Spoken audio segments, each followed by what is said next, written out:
Hello दोस्तों, आपका स्वागत है आपके अपने चैनल में। दोस्तों, आज मैं एक आपको कहानी सुनाती हूँ, सांप की शादी।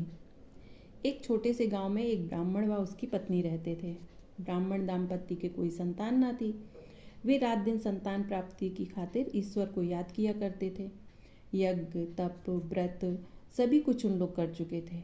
बहुत इंतजार के बाद, लंबी प्रतीक्षा के बाद ईश्वर ने आखिर उनकी गुहार सुन ही ली और उनके यहाँ संतान उत्पन्न हुई। लेकिन यह देखकर सभी को बड़ी हैरानी हुई कि वह संतान मनुष्य न होकर सांप थी। ब्राह्मण दाम्पत्य के मित्रों और संबंधियों ने सांप रूपी संतान से छुटकारा पाने के लिए उन लोगों को बहुत समझाया, लेकिन ब्राह्मण की पत्नी ने किसी की बात नहीं सुनी और उस सांप को अपनी ही संतान की तरह पालती पोसती रही। समय बीतने के साथ साथ सांप का बच्चा भी बड़ा होकर पूर्ण सर्प बन चुका था। अब वह विवाह योग्य हो गया था। ब्राह्मण दाम्पत्य को उसके विवाह की चिंता सताने लगी। वे तो उसे सांप मानते ही नहीं थे, बल्कि सर्प पुत्र था वह उनके लिए। अतः ब्राह्मण दाम्पत्य ने उनके लिए बहू की खोज करने की शुरुआत कर दी। सुंदर कन्या की खोज में ब्राह्मण गांव गांव, शहर शहर भटकता फिरा, लेकिन उसकी सर्प संतान के लिए कोई लड़की न मिली। तब ब्राह्मण अपनी पत्नी से बोला, कोई भी मनुष्य कन्या का विवाह हमारे सर्पपुत्र से भला क्यों करेगा।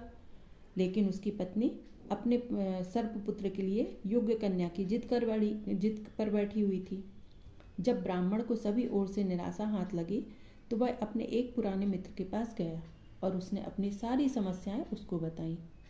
सारी समस्याओं से अपने मित्र को अवगत कराया।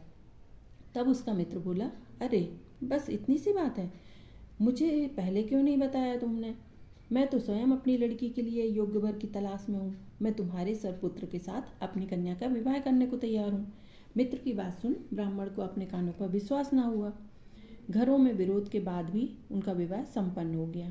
उनके घर में कोई भी तैयार नहीं था सर्प के साथ शादी करने के लिए, लेकिन फिर भी बहुत विरोध हुआ। घर में, परिवार में बहुत ही ज़्यादा विरोध करते रहे लोग, लेकिन फिर भी वह लड़की नहीं मानी। मित्र की लड़की भी सर्पपुत्र से ही विवाह करने के लिए अड़ी हुई थी। अतः विवाह के पश्चात सर्पपुत्र और वह लड़की आदर्श पति पत्नी की भांति जीवन बिताने लगे। लड़की अपने पति की हर सुख सुविधा का पूरा पूरा ख्याल रखती। उसका सर्पपति अपनी पत्नी के पलंग के पास कुंडली मारकर एक टोकरी में सोता था।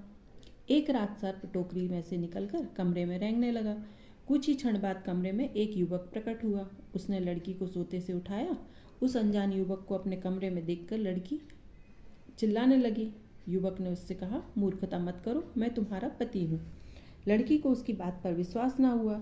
वह बोली, जब तक मैं अपनी आंखों से देख ना लूँगी मुझे विश्वास नहीं होगा, मुझे करके दिखाओ। पहले तो युवक थोड़ा शक पकाया, लेकिन फिर वह युवक खाली पड़ी सांप की केचुली में प्रवेश कर गया। कुछ देर बाद जब उससे बाहर निकला तो सुंदर युवक बन चुका था। लड़की ऐसे अद्भुत पति को पाकर फूली नहीं समाई। जब ब्राह्मण व उसकी पत्नी को यह बात पता चली तो उनकी खुशी की सीमा न रही।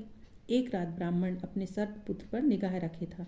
वह प्रतीक्षा कर रहा था कि कब उसका पुत्र परिवर्तित कर सुंदर युवक बनता है। जैसे ही उसका पुत्र सांप की केचली छोड़कर बाहर निकला, सुंदर युवक बनकर बाहर आया, वैसे ही ब्राह्मण ने केचली को उठाकर आग के हवाले कर दिया। तब उसका पुत्र आकर बोला, पिताजी आपने मुझे नया जीवन दिया है, अब मैं भी पुनः सर्प नहीं बनूंगा। मेरी केचली को आपने आग में जलाकर बहुत ही अच्छा किया। मुझ पर पड़ा बरसों पुराना शाप भी दूर हो गया है। इसके पश्चात ब्राह्मण परिवार खुशी खुशी दिन बिताने लगे। चारों लोग अपने ब्राह्मण पति पत्नी और अपने बेटे बहू के साथ खुशी खुशी दिन बिताने लगे। इस कहानी से हमें यही शिक्षा मिलती है कि निराशा में भी आशा की किरण छुपी होती है। हमें कभी भी हमेशा निराश नहीं होना चाहिए, क्योंकि निराशा में ही एक आशा की किरण छुपी होती है। दोस्तों, अगर आपको मेरी ये कहानी अच्छी लगी तो